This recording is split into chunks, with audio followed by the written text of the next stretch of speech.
नाशिकमध्ये विविध मागण्यांसाठी शेतकऱ्यांचा लॉंग मार्च काढण्यात आलाय। लॉंग मार्च आज नाशिकहून मुंबईच्या दिशेने पुढे सरकणार आहे। किसान सभा आणि जेपी गावितांच्या नेतृत्वात हा लॉंग मार्च काढण्यात आलेला आहे। वन हक्क संरक्षण कायदा पेसा अंतर्गत त्वरित रिक्त जागांवर भरती केली जावी, शेतकऱ्यांना 24 तास वीज यासह विविध मागण्यांसाठी हा लॉंग मार्च मुंबईच्या दिशेने निघालाय। जोपर्यंत मागण्या पूर्ण होत नाही तोपर्यंत मुंबईतून मागे येणार नाही अशी भूमिका या आंदोलनकर्त्यांनी घेतली आहे। तर याच आंदोलनासंदर्भात माजी आमदार जेपी गावित यांच्याशी बातचीत केली आहे आमचे प्रतिनिधी किरण गोटूर यांनी।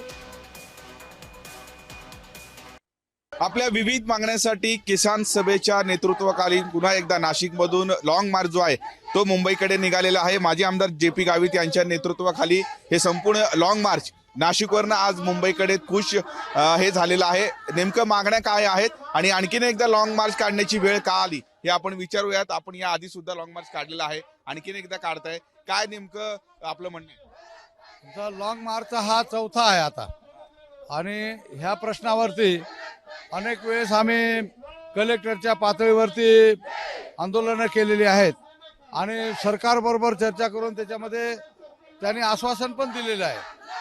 आणि असं असताना सरकार त्याची अंमलबजावणी मात्र करत नाही। खरं तर आमचे जे काही प्रश्न आहेत त्याच्यामध्ये ते काही आर्थिक बजेटचे प्रश्न नाही आहेत। आमचा कायदा झालेला आहे वन जमिनीचा, त्या कायद्याची अंमलबजावणी करणं हे महाराष्ट्र सरकारच्या हातामध्ये आहे।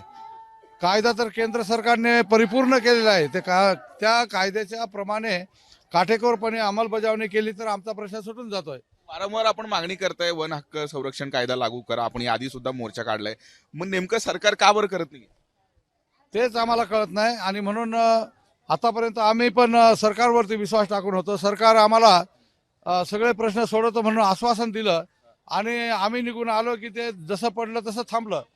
आणि म्हणून ह्या वेळेस आम्ही निर्धार केलेला आहे की आता मागे यायचा प्रश्नच नाही आहे। किरण गोटूर, जय महाराष्ट्र न्यूज, नाशिक।